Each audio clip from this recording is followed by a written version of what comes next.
Hello guys, কেমন আছো সবাই? আই হোপ সবাই খুব খুব ভালো আছো আর আমরাও ভালো আছি। বাবার শরীর সংসার তোমাদের আরও একবার ওয়েলকাম আমার নতুন ভিডিওর সাথে।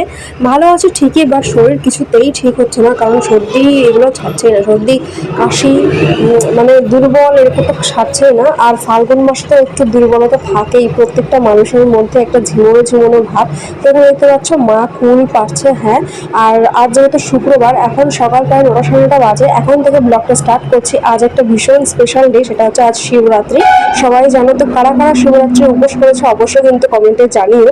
আর এখানে দেখো শিবরাত্রির ফলের জন্য কি এখানে মা আখ কাটছে। আর আগে দেখলে ফল, মানে ফল বলতে ফুল পাচ্ছে, কিন্তু এবছর ফুলে আমাদের ভীষণভাবে পোকা লেগেছে, মানে ভালোভাবে খেতেই পাচ্ছে না ফুলটা। সকাল থেকে স্টার্ট করে দিয়েছি। আর এখানে দেখো বেলপাতা আর কি সব বাছাবাছি করলাম, মানে মা আর আমি গিয়ে বেলপাতা নিয়েছিলাম। আর এখানে দেখো আকন্দ ফুল গাছ, মানে ঠিক বেগুনি বেগুনি কালারের যে আকন্দ ফুলগুলো হয় না, ঠিক সেইগুলো, মানে থাকে, দুটো পাপড়ি থাকে আর কি, ভীষণ ভালো লাগে কিন্তু। আর এগুলো তো তারা গাঁদা।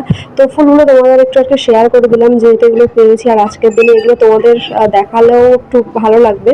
আর এই দেখো আকন্দ ফুল গাছ, আমার কিন্তু আকন্দ ফুলটা খুব ভালো লাগে আজকের দিনে। তো এরপর হচ্ছে যেটা, সেটা হচ্ছে এই দেখো, দেখতে পাচ্ছ তোমরা কিছু লক্ষ্য করলে কি?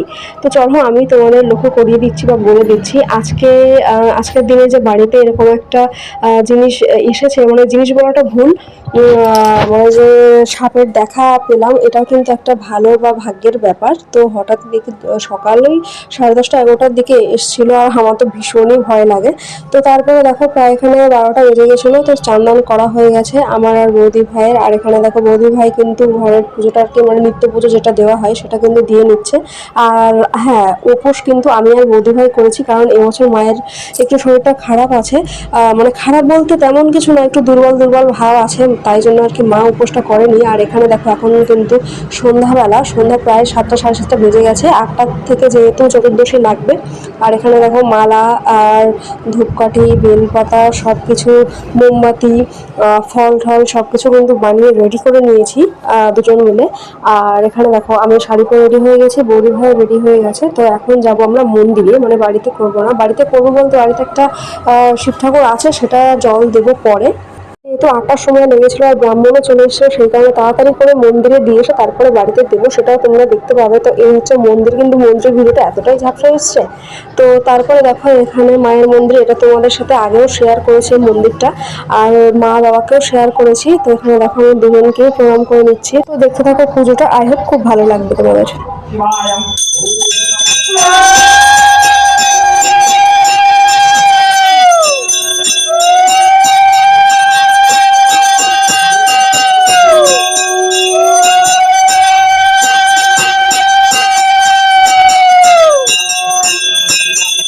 অনেকজনই হয়েছিল, প্রায় 9-10 জন হয়েছিল। আর এই দেখো আমি আর বৌদি ভাই দুজন বসে রয়েছি, আর পাশাপাশি সবাই ছিল, আমার মেজমা, তারপর একটা দিদি ছিল, প্লাস কাকিমা ঠাকুমা, এসব সবাই ছিল। এই দেখো মা বাইরে বসে রয়েছে।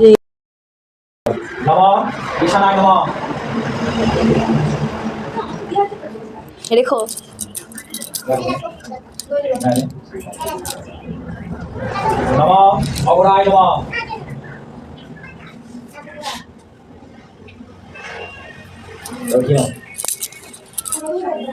নমঃ বামদেবায় নমঃ।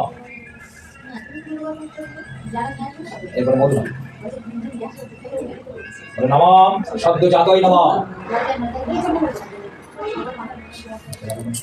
তো বিয়ের 3য় বছর হলো, মানে এখনো হয়নি, 4 মাস আসলে হবে। তো এই 2 বছর পর পর আমি করছি।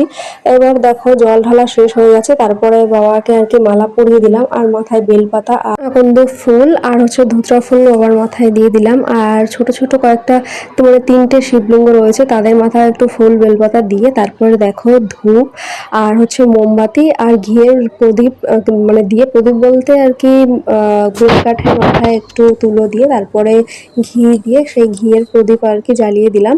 তারপরে দেখো একটু মিষ্টি মুখে আর কি দিয়ে দিচ্ছি শিবের। আর নিচে ছোট ছোট 3টে শিবলিঙ্গ রয়েছে। তারপর একটু ফলটা বাবার মাথায় আর কি একটু ঠেকিয়ে তারপরে কিন্তু আমার পুজোটা সম্পন্ন হলো, মানে এবছরের শিবরাত্রিটা সম্পন্ন হলো। তারপরে একটু প্রণাম করে নিলাম। আর এবছর হোক আর যখনই হোক, আমি কিছু চাইনি, কারণ কি চাইবো আর কি চাইবো না বলো, মানুষের জীবনে সবটা প্রয়োজন, কিন্তু সেটা হয় না।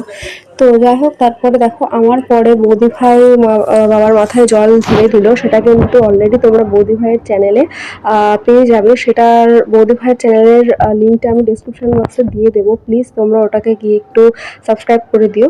আর তারপরে দেখো বাড়িতে এসে বৌদি ভাই দিয়েছে, তারপরে আমি আবার ঘরে যে শিব ঠাকুর ছিল সেই শিব ঠাকুরের মাথায় আর কি একটু জল ঢেলে দিয়েছি। আর জানো তো দুধের ভীষণভাবে ক্রাইসিস, তো মন্দিরে গিয়ে আর কি আমার একটা মেজমা ছিল, সেই মেজমার থেকে একটু এক ফোঁটা দুধ নিয়ে আমাদের ঘটিতে নিয়ে ওই আর কি গোলমাল করে হয়ে গেল কোনো রকমে। কি করবো আর বলো, দুধ মানে ভীষণভাবে পাওয়া খুব মুশকিলের ব্যাপার। তো এই হলো আমাদের শিবরাত্রি ছিল এবছরে আমাদের দুজনের। পরদিন সকালে আমরা পারণ শেষ করে আর কি শিবরাত্রি ব্রতটা পড়ে শুনে আর কি শেষ করেছি, সেটা তোমাদের শেয়ার করতে পারিনি পরে। তো চলো আজকের ভিডিওটা এই পর্যন্তই থাকলো। যদি কোথাও ভালো লাগে অবশ্যই কিন্তু লাইক, কমেন্ট আর শেয়ার আর সাবস্ক্রাইব করতে একদমই ভুলো না। দেখা হচ্ছে নেক্সট ভিডিওতে, সেই পর্যন্ত সবাই সুস্থ থেকো, ভালো থেকো, আর প্লিজ সবাই পাশে থেকো আর বেশি বেশি করে সাবস্ক্রাইব করো। টাটা।